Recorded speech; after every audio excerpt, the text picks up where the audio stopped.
Are all video games bad? Find out on this episode of LED Live.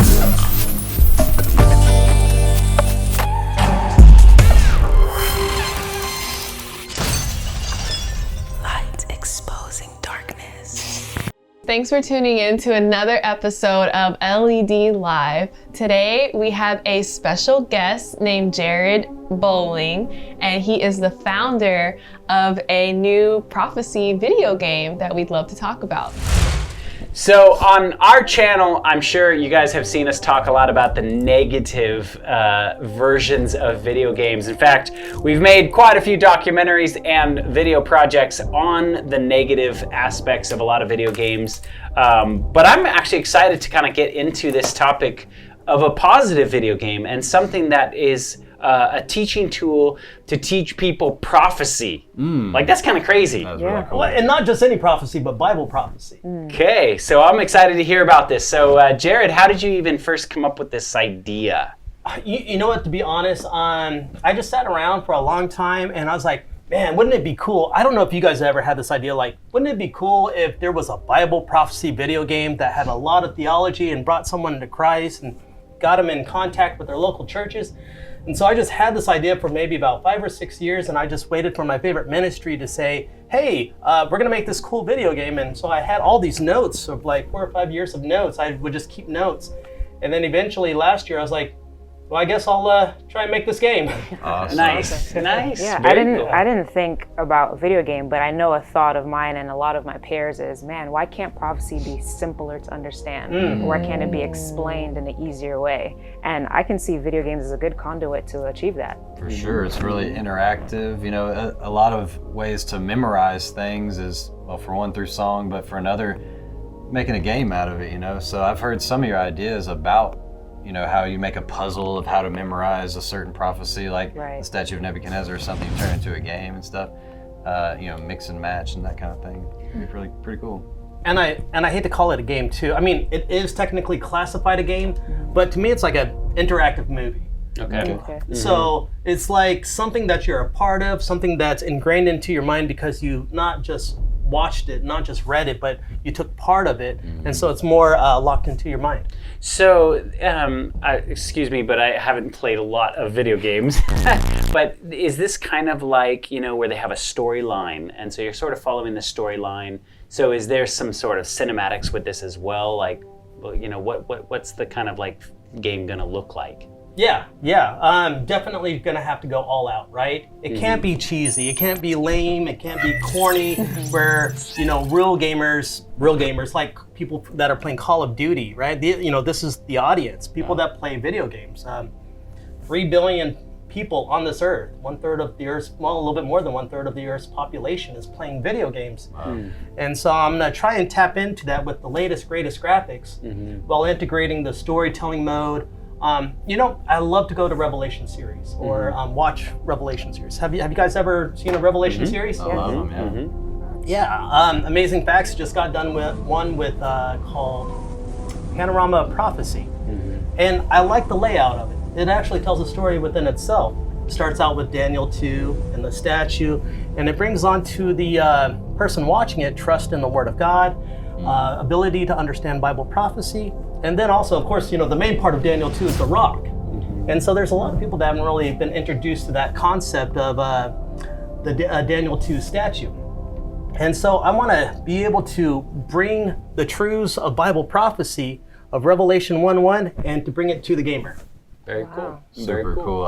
In the beginning, you said something about a game about prophecy, and you said Bible prophecy, like you clarified that it was Bible prophecy. And I was thinking, is there any other prophecy? But a lot of games I've noticed, and movies, we were just talking about this yesterday, the Matrix, Star Wars, there was literally, they talk about prophecy, like the prophesied one, he's the one. And we're talking about Star Wars and the Matrix. So this concept of prophecy is tied into video games, movies and stuff, but it's the wrong prophecy. It's a false prophecy. So it'd be cool, you know, that should be gravitating towards a gamer when they hear these kind of words like, oh, cool, it's like this epic journey about a prophecy. These are things that people are familiar with already, but they're gonna learn the truth. But it's true, it's not made up. That's what's cool about it, I think. You know, there's actually a a much greater spiritual, sort of magnificence about this, learning that, is what's really going on behind the scenes, and following what's actually really happened in history. And I mean, this is going to be an amazing teaching tool. Yeah, prophecy is not just in the Old Testament, but it's also found in the New Testament, and it's found after the time of Christ through the reformers of our church and such. It's true. You said that there are 3 billion people who are into... 3 billion gamers. Wow, That's a it lot. brings a memory. I was on Instagram and I saw this video of this son. He was older, but he wanted to give back to his family to say thank you for everything that had transpired during his life. So he got his father, who looked like in 50s, maybe 60s, a Christmas gift, and it was the PS5. Mm-hmm. And it's like the father's inner boy came out and he started crying. He was so grateful for this video game. And I was like, whoa, like you're older, but you're like really excited to play this game or to have the system to be able to play games. What's your audience for this video game? Because I mean, there are babies playing this, and then there's like 70-year-olds playing it as well, invested in the gaming world. So how are you able to cater? First, what is your audience, and how are you able to cater to them and a wider audience as well? I love that question. I got some statistics we can go over, and we can look at what that audience looks like. Great. Cool. Okay. Cool. Before we kind of get through to that audience, I like to look at the history of how mankind has received knowledge. First starting out, it was by word of mouth. Mm-hmm. And then the intelligence of mankind kind of dumbed down. And then that's where we see Moses writing the first 5 books in the Bible, saying, okay, now it has to literally be written out. And then fast forward, the written format has been the longest way of learning something, either edutaining or something that's personal or even theology. And then here we are in the end times, as I would like to think, and technology is just here. And how are the main people learning today? Are they? Yeah. Right? YouTube. I mean, yeah. Right. And so I think if we look at the main focus of what people are putting in front of their eyes, if we can kind of be able to get Bible prophecy into front of their eyes, then I think it'll make a huge impact. Yeah, That is for definitely. sure. Mm-hmm. Well, that was also in a show we did yesterday. We were looking at somebody, it was like an English professor at a college was saying that media is the most impactful way to get your message through. And he was saying that movies are portraying a spiritual message. So that was really to prove our point that we say on this show all the time, that media does have an impact. There is a message in there, and they're actually admitting it, but straight from the horse's mouth. And he said the spiritual message is reaching people more through media than ever with synagogues and churches and all these things. Mm-hmm. Yeah, right. The media is going out to where the word has a tough time going to, right? Well, and I also think people realistically go to church maybe 1 hour out of the week, and the rest of the week you're exposed to all kinds of different ideas and things throughout the week. And so, you're basically bringing these ideas into their world and hopefully, leaving a lasting impression on what those truths are. Yeah, majority of people, as we go through the statistics, they're spending all of their time watching all of this other content, maybe like you're saying, getting in that hour of church, but then throughout the week, what are they receiving? And then when you take the theology or their biblical beliefs, and then take what they're learning on a daily basis, whether it's in school or what they're watching, and then when you mix it and match it, it kind of, something's going to give, right? Mm-hmm. And on that line of thought, in the anime documentary, we talked about a game called Shin Megami Tensei, and it was literally a satanic Bible study, interactive. Like you're running up the stairs to heaven and you reach a door and God's like, no, turn around, repent now. And it says, do you wish to continue, yes or no? And the player has to actively hit, yes, I want to continue, to the point where you finally reach God, this head that is Yahweh. It says his name is Yahweh. And while you're fighting him, Satan is popping up and saying, this is how we destroy him. We deny him. And it says, do you wish to deny Yahweh? Yes or no? When you hit yes, he gets hit. I mean, that is an interactive Bible study for Satan. Now, we have to combat that, I think. Right. Yeah. I believe this is a great idea to do that. Right. It sounds like there's 2 different paths in the gaming world. There's the straight and narrow, and then there's the wide one. And that would definitely be the wide one. Extremely demonic, too. So here's some interesting statistics to check out.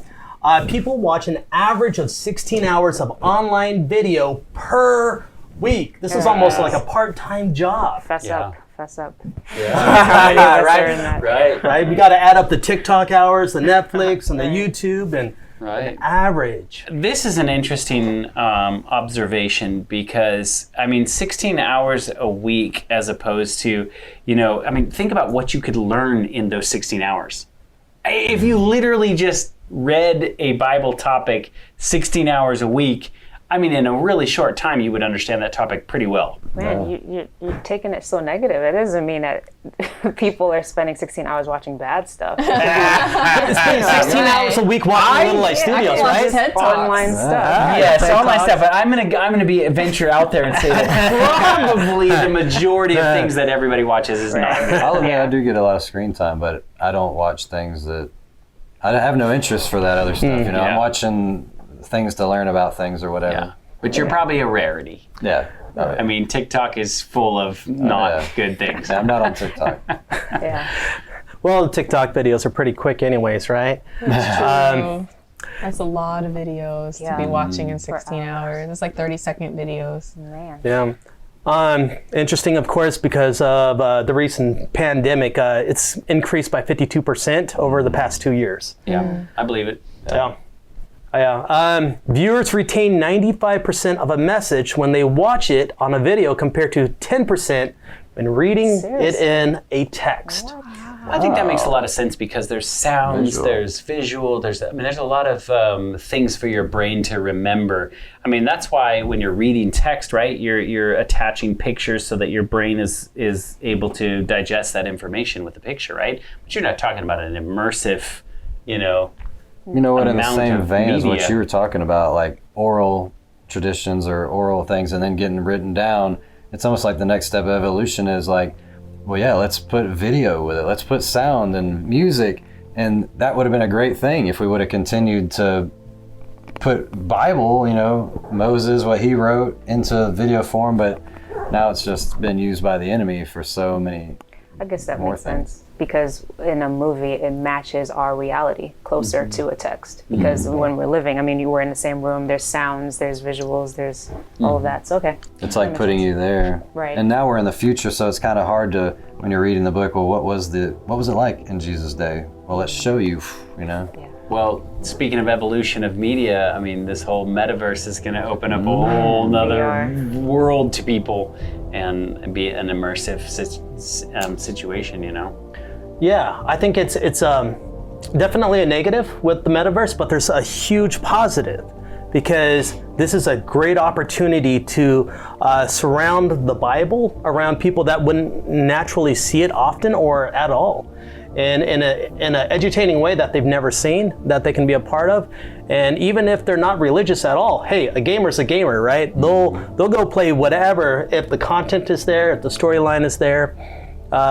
Assassin's Creed is a really good example of the storyline. There's a lot of history, a lot of facts and false facts also, but a lot of people that play Assassin's Creed, besides the gore and jumping around and the parkour and stuff, they like to see the history and all engulfed in this timeline, and they kind of feel like they're a part of history on top of that. like the What backstory. kind of history? Oh, of the game? Mm-hmm. Yeah, but there's a real history too, like it's like Masonic and stuff, Red Cross and all that. I was just thinking about like what you're saying, like the metaverse. If the metaverse was like this device that everything that was on it was Bible study, and you come home from work and you're like, oh man, I'm gonna do some Bible study. And like everything was interactive, cinematic, and you're learning Bible the whole time, and then after an hour or two you take it off, and that's something, like that would be pretty cool, you know? It'd be like, you wouldn't see people like, oh, I'm just addicted like 24 hours a day, I'm in the metaverse. But so what if you were? It was like 24 hours of Bible study, you know? If you got addicted to studying the Bible, what a great thing, you know? And my key point is to meet people where they're at. Like my kids are wonderful kids. I have a 13-year-old daughter, and she wouldn't really be interested in this. Her interest is in other things, right? But for some people, hey, this is a huge interest, and this is maybe even a crutch in their lives, maybe a good entering wedge to kind of peel themselves away from the negative things. and closer to Jesus. I agree. It's like what Vegemeat's for, right? Gotta have those big different frings. So yeah, 3 billion active gamers by 2023. The numbers are just going sky high pretty quickly. So are we talking about like hardcore, like console gamers? Or are you talking about like Monthly Facebook? average gamers. Wow. Right. So what classifies a gamer? The person on Facebook doing those little games, or like whether it's Bejeweled, console, PC, VR, on your cell phone, Candy Crush, they're all considered gamers, or even people that don't play games that watch games are also considered gamers. Yeah, there's people that literally go to YouTube and watch somebody else play a game. Yeah. Well, it's kind of an interesting concept to give somebody an alternative, something that they're learning or teaching them some Bible concepts, because you think like a lot of these people that play Candy Crush are going to play it in a line or while they're waiting. What if you were like learning prophecy? You know what I mean? Yeah, and I think with this game, what's cool is that whether you got a smartphone in India or that's low grade in quality, or Xbox or the newest greatest cell phone or a VR headset, that it's cross-platform, so that no matter what device that you're using, even a low quality one, you can be able to kind of take part of this epic quest. Wow. Cool. Awesome. Some other really interesting statistics that I dug up.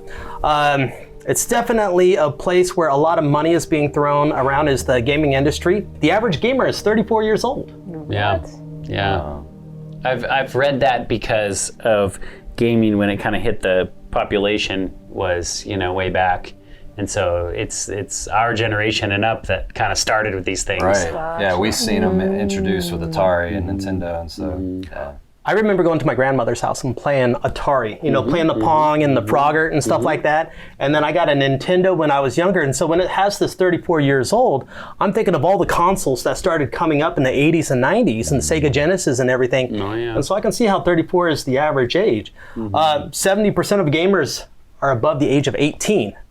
That's definitely a large demographic when we're considering our teenagers. And this is the audience too. Majority of the world. 60% of Americans play video games daily.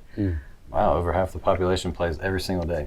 Yeah, and there's an average of 2 gamers per household. I wonder how many Americans read their Bible every single day.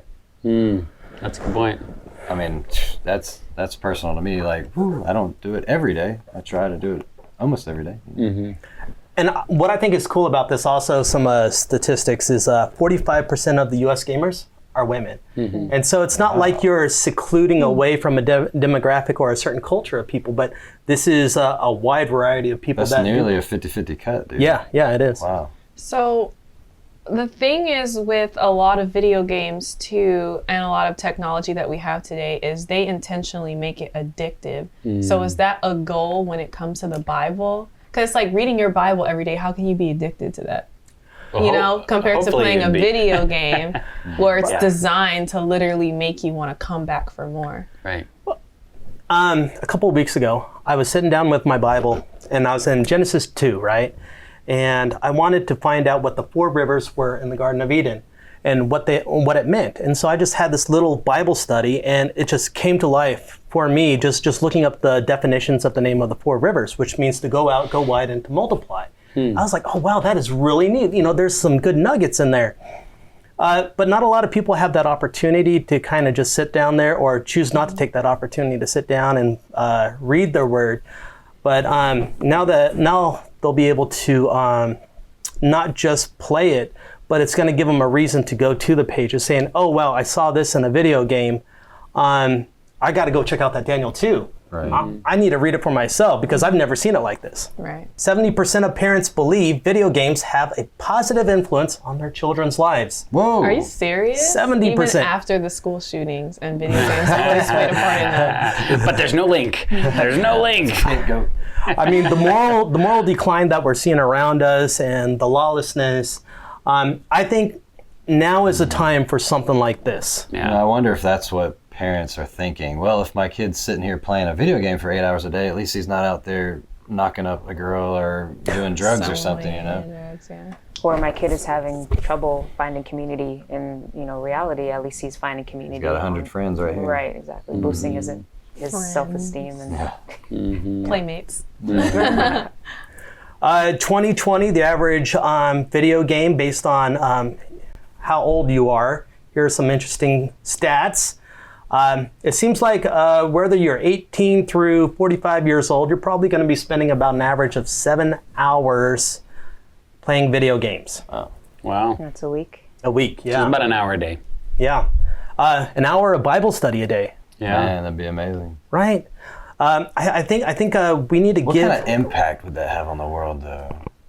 School shootings? No. Imagine if people replaced that hour a day of shooting people all day long with reading their Bible. What would that do to There's society? a blogger that has been blogging about reading the whole Bible in 90 days.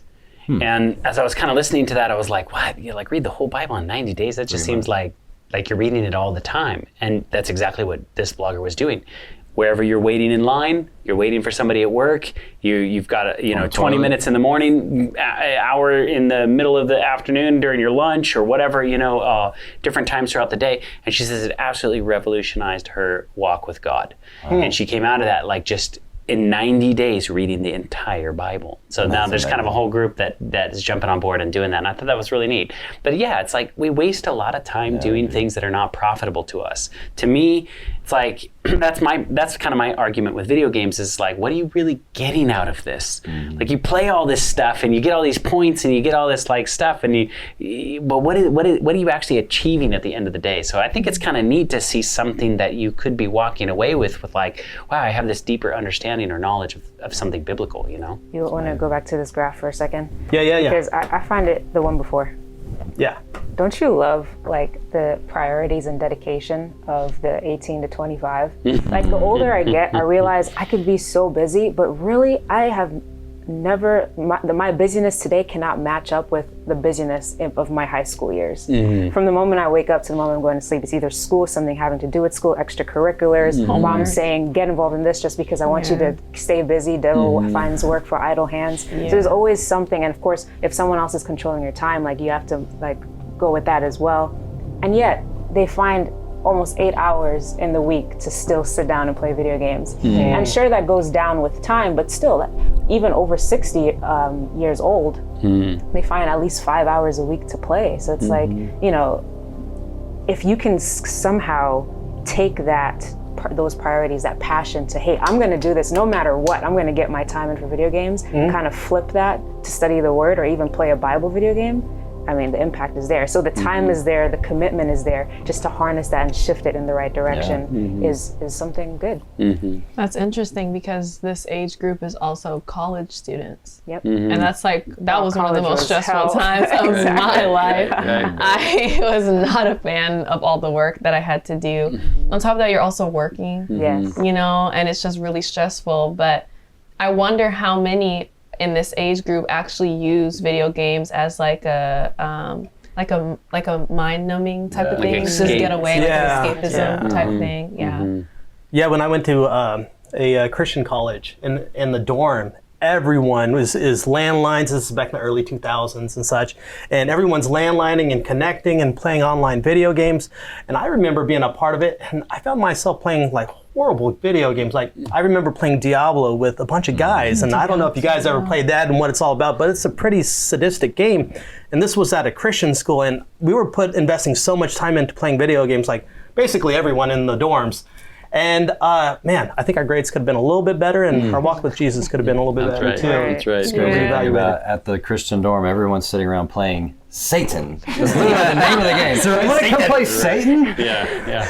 Right. And it sounds less intimidating in a different Diablo. language, I guess. Diablo. Diablo, it's That's French, a sauce. right? That's a sauce from Taco Bell. Diablo. Oh yeah, sweet potato. Do you get the Satan sauce? Yeah. Oh, okay. Sounds a little bit scarier that way. So this is the reason why I want to make it cross-platform. It's got to be for everyone.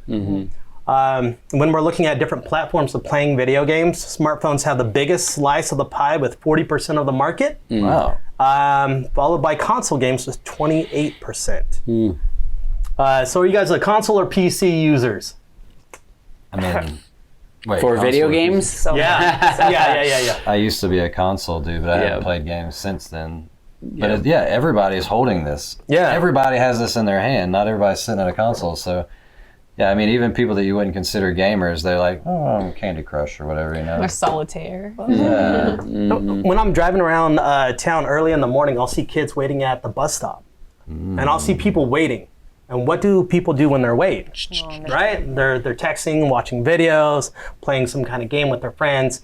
So it seems like what they do with that downtime, kind of like what you were talking about, is, different priorities can be made. In case the viewer doesn't realize, this is a realistic goal where a game is on every platform, right? Fortnite was on every platform. Yeah. Phone, console, computer, whatever. So this is doable thing. Yeah, completely doable. Now, when we look at the population of the world of gamers, right? Believe it or not, United States is not number one for video games. Users, population-wise, we're number 3. The main one is in China. Yeah. No surprise there. That does not surprise me. India surprises me. Yeah, India surprised me. It's funny because when I was in Hong Kong, they had this really cool like arcade type thing where you could literally be in the video games. So like imagine Chuck E. Cheese but for adults, except everything's video games. It's not really like you have like those big ball pits. And so like there was this one game where you could like, they had a trampoline, and so there was like a camera on your face, but it would put you in the game. And so when you're looking at it, kind of like it's like there's a flat screen in front of you, and you have like, let's say the game that I chose, it was like you jump up and have to hit the birds, but I literally saw myself in the video jumping up and hitting the birds, and I'm literally jumping as well. Cool. And you don't have to wear any special glasses or anything. It's just like It's like the real You just have to metaverse. watch the screen. yeah, you just have to be in the game, on the screen. It's really, really cool. Wow. They make it so much more fun than whatever they got going on here. Have you guys ever heard of Twitch? Yeah. Some interesting stats on Twitch. Twitch is basically a place where video gamers go to rebroadcast their video signal of what they're playing and themselves. And hundreds of thousands of people come in, millions of people come in to watch other people playing video games. And some people play video games for a different reason, for entertainment purposes, or it's what everyone else is doing. So, hey, why not play that game so people will watch me? They all have different personalities. And just to think, if people are twitching Prophecy Quest. So not only do you have the gamer, but you also got the people that are being a part of it. That's interesting. Yeah, so Somebody with a good personality gets in there and they're just like, oh, wow, look what I just found, or whatever. and even if it is a negative personality and they're going through the scriptures, they might be trying to hate on it, whatever it might be, still you have that individual playing it along with all of their followers, and then you have this video that's going to be up for just people to watch and enjoy. That happened to us with the anime documentary, dude. A Twitcher, a big time Twitcher, he's got millions of followers, decided to watch our entire anime and raise money for an LGBT cause or whatever.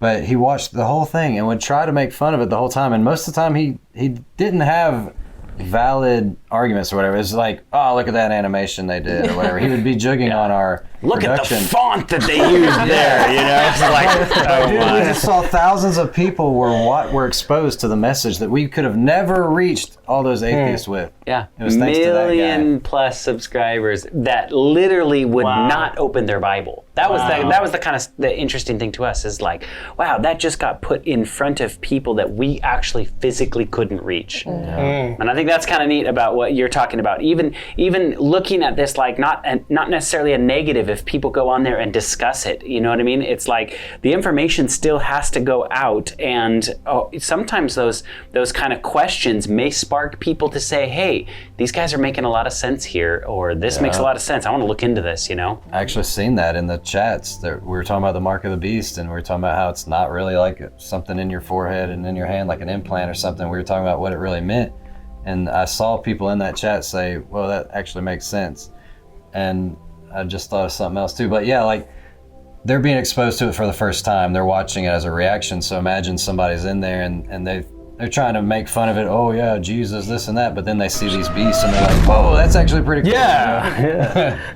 Well, and you were talking about, the naysayer on the Twitch, right? And I know the video that I did a while back ago called Can Christians Play Fortnite? But I think we got like 25,000 or 30,000 views. Moist critical. Because there was this guy that was, I think he ended up getting 100,000 views like that. But I mean, we got so much traffic in Little Eye Studios going to Can Christians Play Fortnite? And so even though he's just joking and messing around, which he does, admit, saying, hey, you know what? I don't think Christians should be playing Fortnite. So he actually says, oh, okay, I can kind of see where they're getting at while he's playing and poking fun What and stuff. Satan meant for evil, God is turning around. There you go. Amen. Yeah. I have a question. What do you think it is about video games that people enjoy? I think it's the opportunity to be something that you want to be or to take a part of an experience. I think that's the biggest thing that a gamer is looking for, is for the experience. I think deep down inside we all are wanting to be a hero and overcome a challenge or something like that. You know what I mean? Like, I think it's just built into us. How can we figure this out? How can we solve this? How can we beat this or do that? And I think especially some of these games where they have a boss or something like that, and you have to go battle this thing, right? I think deep down inside, just below the surface, all of us know there's something going on around us, Right. And I think that's the attraction that people get involved in all this. Because I was thinking, is it the violence? Given I know a lot of games aren't violent, but I think the ones that people play most are most violent. And it's interesting because, I mean, if we read, like as Christians, we try to eliminate violence and all the gory stuff, but when we read the Bible, it actually is that. So I sometimes when I'm thinking about, when you hear a lot of TV shows that are going on that are very popular, and they have a lot of sex, a lot of drugs, a lot of just whatever. And it's if we take the story of Joseph, for example, and how, was it Pharaoh's wife who came on to him? That is such an interesting storyline. But it's we kind of just, it's just regular people, regular worldly people who are, is that making sense? No, it does.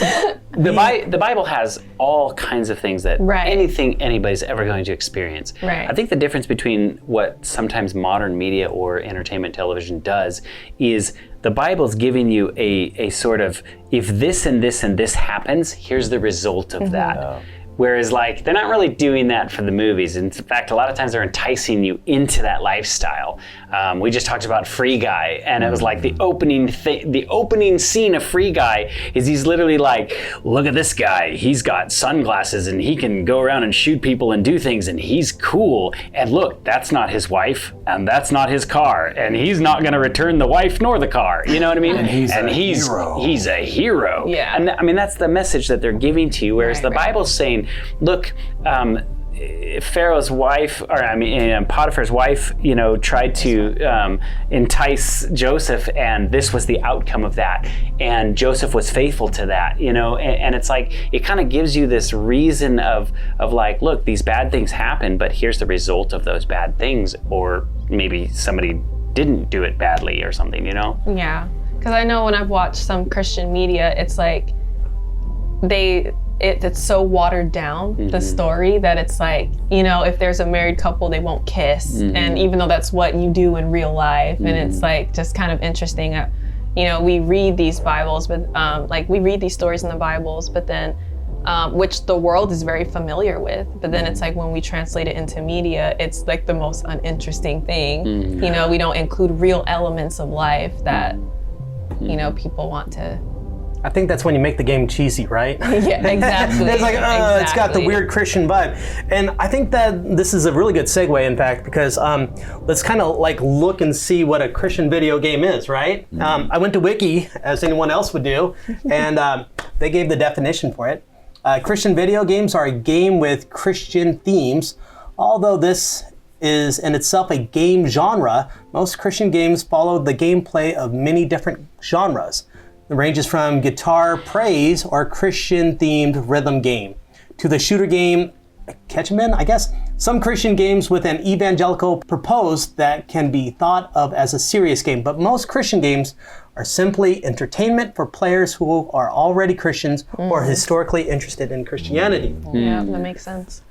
Yeah, and I think that's a huge negative in regards to Christian games. You know, if all you're doing is like, okay, we're gonna take a game, a copy and paste of Guitar Hero, and now we're just gonna rebrand it. Yeah. You're not actually gonna entertain people, or excuse me, you're not actually gonna educate people on the Gospels and, you know, close in their walk with Jesus, but all you got is just a game that you can just jam out to. And you're not really evangelizing if the only people playing it are already Christians. Christians, exactly. Yeah, sure, there'll be some Christians who aren't fully educated on the Bible and they'll learn something, but isn't the goal to reach new people? Like fishing for men, right?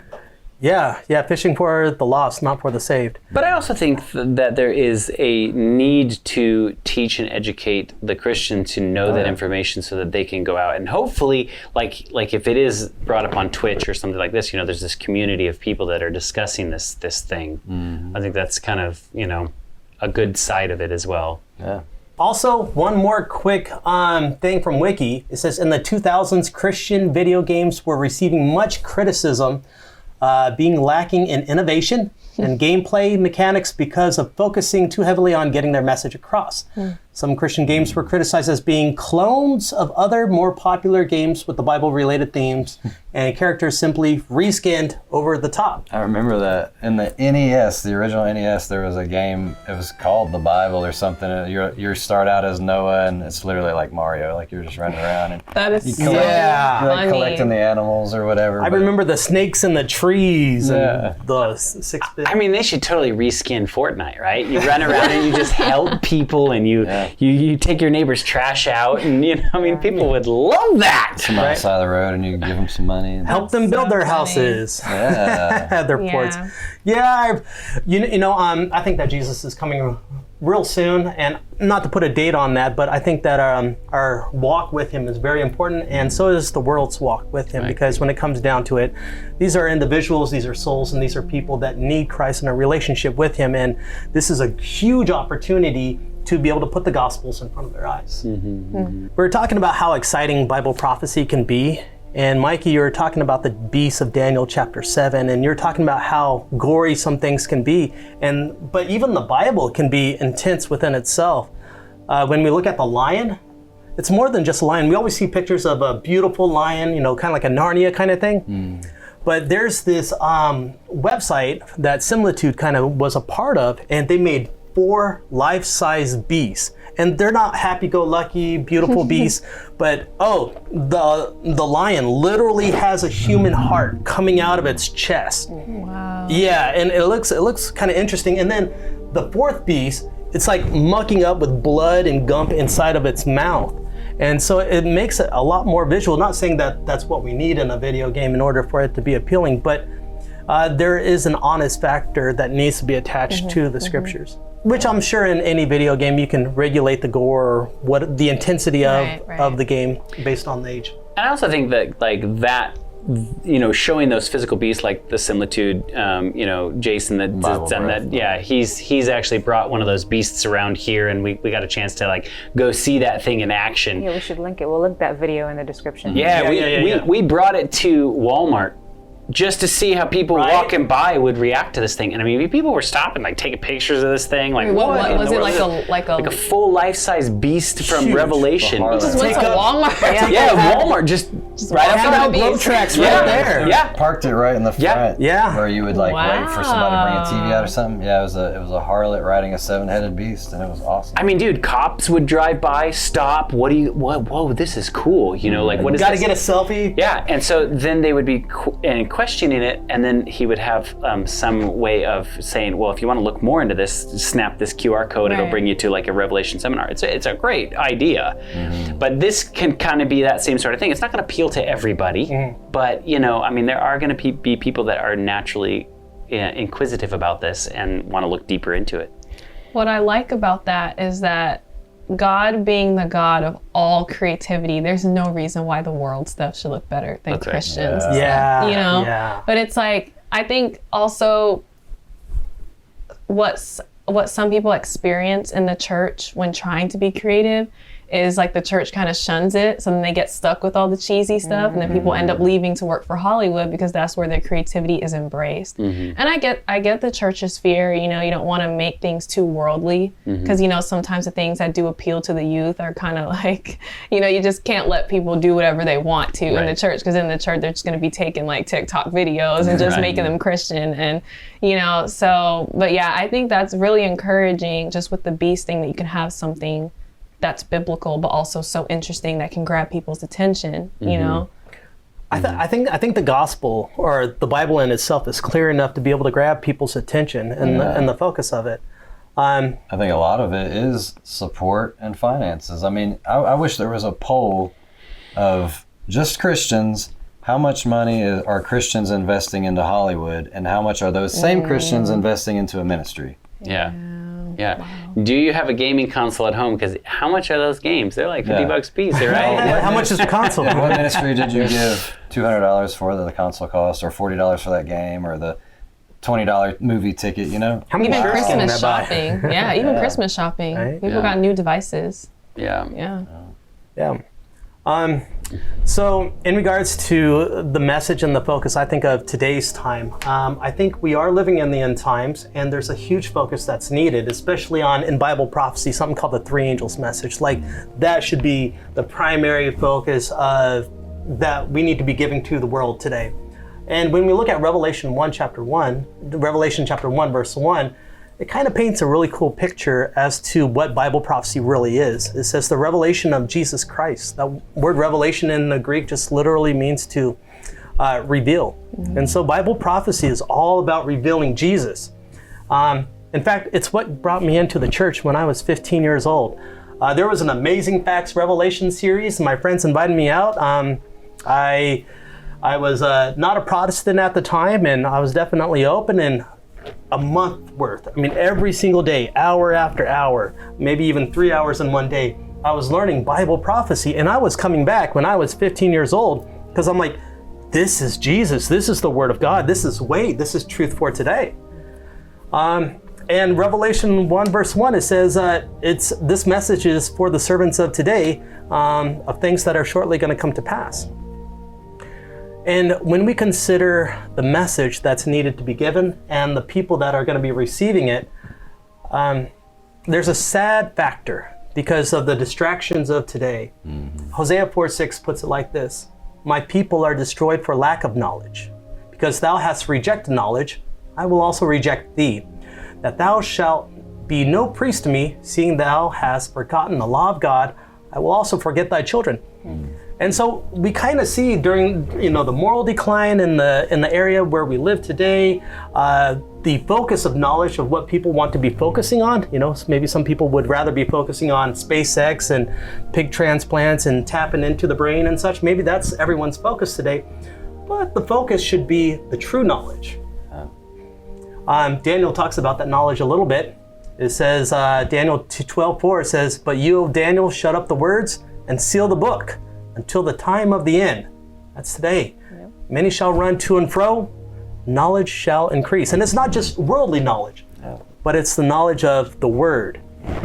And here we have a possible, I'm still developing it. It's so fresh and it's a new concept, but could you imagine being able to put a Revelation series in front of the world's hands where they can know and understand the scriptures of Bible prophecy and whether it's the rapture, the mark of the beast, the lies of the Antichrist, such as hell burning forever and ever, or loved ones going straight to heaven or hell, or being able to communicate with the ghosts.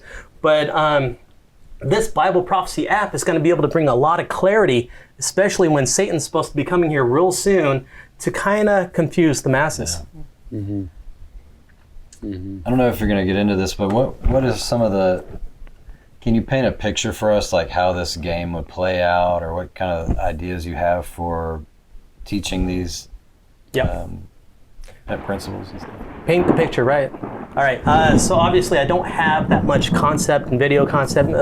Jason with Similitude, he's working on this concept of the first level, and I had 10 minutes written out with my friend Patrick, and then I get in contact with Jason, and then he goes, Jared, I want to show you something. and he hasn't even seen my script. Basically, it's my first level, and he's already done it in 3D and everything. I was like, dude, we have the exact same concepts. And I sent over my document and goes, wow. That's so amazing. Yeah, I think that while making a video game like this, the Lord will use a whole bunch of different people and not just one person to be able to create this Bible prophecy video game. And you said there'll be different levels of intensity for different age groups? Yeah. Well, you know, obviously my daughter is 13 and there's a lot of things that I would not want her to be focusing on. Maybe, just basically the intensity, and they can kind of down it down or level it up and such. Okay, so it'll be like different versions. Yeah. Okay. Yeah. Okay. It would be probably an easy way to do that is if in the beginning, if they enter their name and stuff, they could probably choose their age. But if they do it in the beginning, then it's not like they're going to think. You know. Exactly, and getting that survey in at the beginning is very important, because as they go along through the game, they might put themselves as a Christian that knows a little bit about the Bible or a lot about the Bible, and then they can be able to reevaluate themselves. That's good. Or, you know, if they want to be in contact with a local ministry that might be able to provide some other study materials, then hey, we can be able to get them in contact with those people. That's awesome, because it'll know their location and be like, oh wow, you're just like 5 minutes down the road from an awesome church that'll teach you all this stuff. Or what if there's an awesome church that's down the road that's having a cooking class or a Revelation series?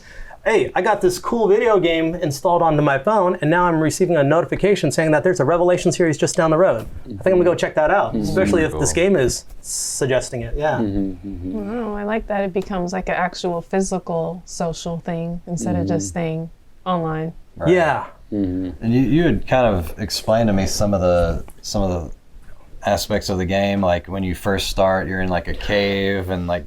Yeah. Can you tell a little bit about that? Yeah, I'll paint a level a little bit better. So imagine imagine this level where there's two walls of a cliff, right? And you have to get to the other cliff. So the pathway that's on each cliff is very narrow. And so from one side of a cliff, you have to get to the other side.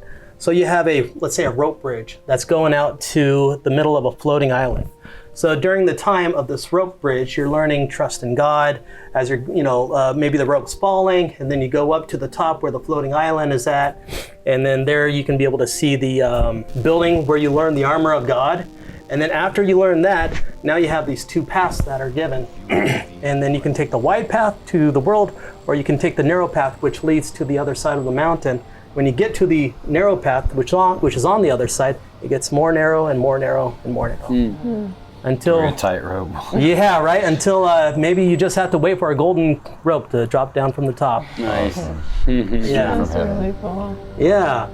In the Daniel 2 level, which is probably one of my favorite ones, imagine you're talking to Daniel face to face. And Daniel's like, hey, I want to tell you about a dream that I had. And you're actually able to go into those experiences that they've experienced. So Daniel is actually going to be telling you about Daniel 2. Or maybe Moses might actually be letting you know about the sanctuary and everything else that's inside the sanctuary, which I think has a lot to do with Bible prophecy. Absolutely. Yeah, and so when the computers talk to you, they're not talking to you as if, hey, adventurer, or anything else weird like that, nothing corny. What if, to kind of break the fourth wall, what if they talk to you knowing that you're using a device? Wow. Like they know you're in the future looking back through some VR and stuff. Yeah. Yeah, that's pretty cool. Do you picture it like it's a hologram talking to you, or? Everything is lifelike, AAA graphics, and it's as if you're there. Cool. So you're going to be jumping through prophecy, whether it's in the Old Testament, New Testament, and also during the time of the Reformers, during the persecution of the Christian church of the 1,260 years, and you're able to see those reformers and what they went through while learning all these Bible prophecy truths. There's a children's Christian cartoon. It's not Superbook. Oh yeah, Storyteller. Nested? Something like that. No. Yeah, but Nested family videos or whatever. Storykeepers. Is it Storykeeper? No, Storykeeper is there in Bible times during like the Roman Empire. Is it a video game? No, it's a show for kids. I know what you're talking about though. But like they step like Martin into Luther and the stuff. Bible. Oh, I think And they it's go like and interact with the characters. I know what you're talking they're about. these kids from the It was future. older. Yeah, they It wasn't would. Superbook? No, it was. Oh, it's like Superbook, but it's kind a of like little bit more Magic old school. School Bus. It Sort of. reminds me. Yeah, of. the the little Hanna-Barbera robot would one? take you through the history. It's a little bit like Superbook, yeah. but it's the old school Superbook, right? Flying House. No, it was 3 little children. Yeah, and they would go You're talking into about the Bible. Hanna-Barbera one. Yeah. Yeah. It was They'd fall down. They were like digging in the ground and Yes, they fell down. yes. What is that? Is that It's called Superbook? The Greatest Heroes Oh, or something. yeah. Great Yeah. Adventures of the I Bible. think so. That's Yeah. Do they even air that anymore? You gotta find it on YouTube, I used maybe. to watch that on, yeah. But think about how that captivated people, where you Yeah, have this, interesting, you got a funny guy, you got a logical thinker, and you're going through the stories of the Bible and learning them. Right. It'd But be- I think that was during the 70s, wasn't it? Was it? wow. Yeah, it was like Hanna-Barbera? probably 70s, 80s. Showing my age. I'm kidding. You're older than me. It would be cool to, just an idea if they can also become one of the characters. Like, for example, if you are Daniel in the lion's den, and there are choices that you can make. You can try to climb out, you can try to find a rock and hit the lion, but then it's like, what is our first impulse when what we're really supposed to be doing is trusting in God? That'd be kind of cool. I like that idea, and I've thought about that concept too. Whether you're talking with a person or if you are that person, so then you can be able to transfer your viewing angle and the way you're thinking differently. So now instead of being the learner, you are now the learned.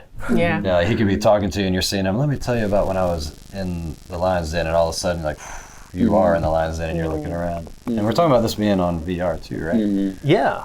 And I don't know if you guys have seen the new Matrix trailer. Have you guys seen the new Matrix video game trailer? Oh yeah. It's just mind-blowing in regards to the graphics and what they're doing, because in the gameplay, you're transferring yourself from one character to the other character to the other character. And to be honest, it doesn't take that much skill to play it. I don't know if you looked at it, but I'm going to show you here soon. And it's more of just being a part of an interactive movie or something epic. You are now Neo. In an industry where actors have tried to remain perpetually young, we wondered about digital faces that could become immortal. Hi, I'm Carrie Ann Moss, and I played Trinity in the Matrix films. 20 years ago, we asked ourselves how long it would be before faces and bodies could be changed as easily as How old were you during the Matrix? We wondered what would identity mean in a completely That was 99? digital The world. first one. and what would reality mean? I'm When not a going to share world my we can age. build feels as real as That's our mystery. So they're talking about being a 3D world, but it's also talking about, hey, this is also lifelike now. It's merging the worlds of video game and movies and edutainment is now, it's like one big melting pot. When we look at the formats that we have right now in regards to reaching people with the beautiful messages of the Word of God and Bible prophecy, right now it's kind of limited. We've got some wonderful tracks to hand out, glow tracks. I'm a Bible worker personally in Lexington. I also do video edits and working with Little Light every now and then. And but I love handing out glow tracks. Anywhere you want to go, you can hand out a glow track. There's a glow track for any reason of the season. But it just doesn't stop there. There's satellite, there's Roku, there's YouTube. There's so many different revenues. But those revenues are kind of starting to be outdated. And I don't know anyone that has a Roku. I have one. Oh, you do? Do you I really? think my dad has one. Maybe if you're 40 and above. I do. So these are great tools to be used for the message. But I don't think it stops there. I think we should be able to broaden the horizon a little bit. And so I do have a Bible prophecy video game that I do want to make. Scotty, thank you so much for just wanting to support this vision. Yeah. I have other people that are like saying, Jared, this is awesome. This is something that needs to be done. Have you guys ever heard of GYC, Generation Youth for Christ? Yeah. All right, recently I had this epic, big, huge booth there. I had 2 VR headsets going, big screen TV, kind of doing a loop of my trailer, and just kind of talking with the people there. And there was just lines of kids wanting to play the VR, and then their parents, what are they gonna do, right? They want to hang out with me and just chat it up. And what I've been learning is that even at GYC, when I go and ask these kids, hey, have you ever, studied Bible prophecy and been to like a Revelation series or, watched a Revelation series online? And almost a quarter of them said, no, I've never seen it. Wow. And I've never been to a Revelation series. And this is the youth of today that are supposed to be the future. Yeah, definitely. I'd probably say in the world sense, there's probably been a lot less of the Christian population that's been exposed to that. So. But what does it take, to make this dream a reality? Because you have the concept and you have a graphic designer, it sounds like, but when it comes to the technical stuff, what help do you need, if at all? Yeah. Well, I've got a list of supporters on prophecyquest.net, and Scotty's one of them. And I also have some amazing facts evangelists, Wyatt Allen, Pastor Steve Woolberg with White Horse Media, Ryan Day with Amazing Facts, was with and now with 3AVN. Daniel Hudgens, another really good evangelist. And so I don't want to water down the message at all. But if you want to support, you can see my supporters on the prophecyquest.net website. And to be honest, right now it's all concept. It's what I think about all day. I wake up thinking about it. I go to sleep thinking about it. And it's what my conversations are all the time. My wife has to say, I don't want to talk anymore. This is the main focus. Also, so you can go to the website. It's definitely going to take a little bit to kind of get the nonprofit going. That's in the works right now so that people can be able to donate a little bit more easily. And what I would like to do is be able to make a concept. The concept's probably going to cost about $100,000 just to create the concept. And the only reason it's so high is because it's that much in depth. It's not going to be cheaply done. Okay, $100,000 actually isn't a lot of money compared to what they dump into secular video games. Well, it's concept. That's true. And it's just like a little taste of it. Now, in regards to the normal priced video game, I'm not going to say how much this is going to cost. Eventually, I'll get to that point. But when you look at the normal video game, Assassin's Creed, Call of Duty, the big ones, right? Rockstar, Grand Theft Auto, you're looking at 47 to 175 million. Wow. And that's just to develop. And that is a lot. Wow. Right? But it's not a lot for God. Right. And this is his word, and he wants it out for sure. So he'll provide. For sure. Yeah, definitely. So not only do I have really good supporters on the website, but there's another supporter that's not on there who's been giving me a lot of guidance. Have you ever heard of esports? Yes. Not EA Sports, just esports. Yeah. That's I have heard of esports because you brought them up to me. Right. So esports is basically competitive gaming, and it's a multi-billion-dollar company in the industry.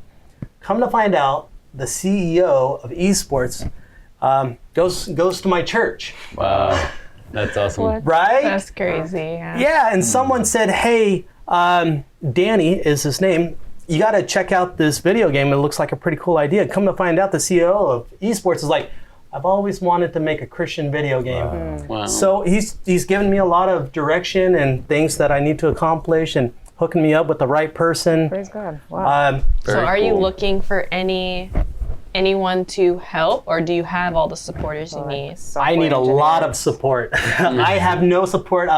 Just getting the couple grand just for a nonprofit. It's pretty hard. I'm a Bible worker, so those kind of figures are a little bit high for me. But if there's anyone that wants to help, I need your help. They can donate through your website, right? Yeah, definitely through the Prophecy Quest. I'm just sitting here thinking about all those kids that went to that booth and were, this is so cool, like, how much is it worth for their eternal, we're talking about eternity here, learning the Bible truths, trying to keep kids away from all these violent video games that are doing nothing for learning the Bible, man. Like, this is a big deal. Like, a lot of people would just see this and be like, cool idea, but I'm not going to invest in it. And this is something that we should really think about. It is a good investment. I know you guys are feeling the pain right now of buying fruits and vegetables in grocery stores with inflation. But I keep telling myself, I'd rather spend money on good food to eat that than spend thousands of dollars on a medical bill later. So it's like changing the mindset. How do you want to invest in the future, in children, and even in the church right now at present, and pushing the gospel all over the world? Well, I think this is a beautiful idea, man, and I really hope that there's a lot of people out there that are going to see the value of something like this and get in contact with you, and for sure push this thing forward, because I believe time is short. And so, this is a really great way to meet people where they're at, that we maybe potentially don't have the opportunity to just sit down and teach them something biblical. This might be a really great way, or a first introduction to them, and could be life-changing. Yeah, definitely. What is the possibility that something like this, if it did happen, what would be the impact on the world, worldwide? Right. When it does. When, amen, sis, thank you. There's the You have faith little aspect faith, of it. right? Amen. Yeah. If you look at the impact of the world, not just here in the States, and all the Christianity looking at it, but you also have people from India, and you have people from China, or areas where it's hard to receive this kind of Bible truth. That's right. Yeah, you're not just going to walk in there and give an evangelistic series. You'll probably get taken to jail. So you got to figure out new ways to get in there, and maybe even kind of overt ways, because the military, the police and stuff, they see you can't just mail Bibles in there either, but a video game called Prophecy Quest. Interesting. Yeah, bring it in. Yeah, right. Well, I know that prisoners anyways, or inmates, excuse me, a lot of them have cell phones also while they're inside. So, hey, if they want to download the game. Well, I kind of want to end it on this note. This guy, his name is Brother S. Brother S is a cool guy during the late 1800s, early 1900s. He thought out of the box. And he loved Jesus, and he believed that Jesus was coming soon. And so he took all the beasts of Daniel 7 and 8, and basically he brought them into his evangelism series so that people can, it can be more tangible. Not only that, but hey, I'm going to come out to see these crazy looking beasts. They're pretty cool, right?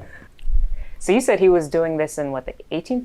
Late 1800s, early 1900s. Wow. And yeah, he was thinking outside of the box. This was his his draw to the gospel. And we can see how God, it has been working throughout human history to make the Bible come alive to people and for there to be a deeper understanding. And today, we need to do the same. We need to come up with these concepts and ideas to get people on board. You said we must, and I love that. Let me read this quote. Let every worker in the master's vineyard study, plan, devise methods to reach the people where they are. Wow. We must do something out of the common course of things. We must arrest the attention. We must be deadly in earnest. We are on the very verge of times and trouble and perplexities that are scarcely dreamed of. Wow. I think that moment is now. I do too. That's right. And I think as we go through time, these beasts, life-size beasts, are going to be used more and more often to kind of captivate the audiences. I do too. I mean, we saw firsthand, like, just the audience that grabbed at Walmart for a short 30 minutes. right. I mean, imagine if you took that all over. And now you don't have to go physically. You can just put your headset on and see these beasts in real life. And what I also like about the approach that this is doing is it sometimes is very intimidating, especially if someone's not used to church. Maybe it's not cool, you don't think it's cool with your friends or whatever. Judged. There's a variety of issues on why somebody would walk into a church. And this you can do in the privacy of your own home, in your own time. And it's like, you're kind of removing those barriers that would inhibit somebody from doing that. And you're just feeding them the information. I think it's really cool. You said in your own time, because not every church is open at 3 a.m. Right. And you're right, because you never know who's watching. I saw the video of you guys took at Walmart, and people recognized you. They're like, hey, you're from Lily Light. And these are non-Christian people. So it's like, imagine all of heaven is fighting this war for every soul. So imagine here on earth if we're kind of getting people from every angle. So on YouTube they're watching Little Light and they sign into a video game and they get prophecy quests, and like at each angle they're being introduced to Jesus until they finally make that decision, hey, I'm going to start studying for myself. I mean, how powerful is that? Yeah. I love it. And I love that. It's like no matter where you're at, you can be a part or take part of something and learn something and then grow from it. I remember, Scotty, you telling me one time that you had, I don't know if it's out in Africa or something like that, but you learned that someone had a CD or a DVD player. What's that story? Well, I mean, there is limited media things in the world, and I've been to a few third world countries, and but it's very interesting that these people still have TVs, they still have video game consoles. Yeah. I mean, I've been to Brazil in almost the jungle and asked people, are you playing these video games? And all these little hands would go up. Yeah, they're all playing the video game. So even if we would think that the world out there doesn't have this access to this technology, it's not the case. A lot of the world has access to it. Yeah, I've seen a worldwide known evangelist on TV saying that he preaches at many different places, and when he goes to these third world countries, they run up to him, oh, we watch you every day, and he's looking, he's like, you're living in a tin shack with dirt for a floor, but they all have phones and somehow have connection, Wi-Fi or whatever. So this is how the gospel is going to reach the ends of the world, man, everywhere, because you can't enter into all those places physically, but you're talking about digital, man. You're talking about airwaves, and we got to get in there and do this stuff, man. I think it's a great idea. Me too. Awesome. Well, I really hope much success in this area, and we'll be rooting for you. And I know this thing's going to cost $1 million when it gets out, right? Yeah. I mean, what's the price point here? Right. Well, $100,000 to be able to design a concept. No, the price point to if I want to get the video game. Oh, if you want to buy it? Yeah, $100? Free. So wait, you're going to make this whole thing freely available to people? Yes. That's impressive. Even yeah, definitely. There's such a huge population out there. Why limit them? If anyone wants to donate, hey, that's great. But I think the main focus should be getting this message out to the people before Jesus comes. Amen. Very cool. We hope you guys were blessed by today's LED Live with Jared Bowling and prophecyquest.net. Check him out, look him up. This is a really interesting, unique way to evangelize. And if you guys are curious about the impact video games have on you, we have some documentaries that we've created on the video game topics.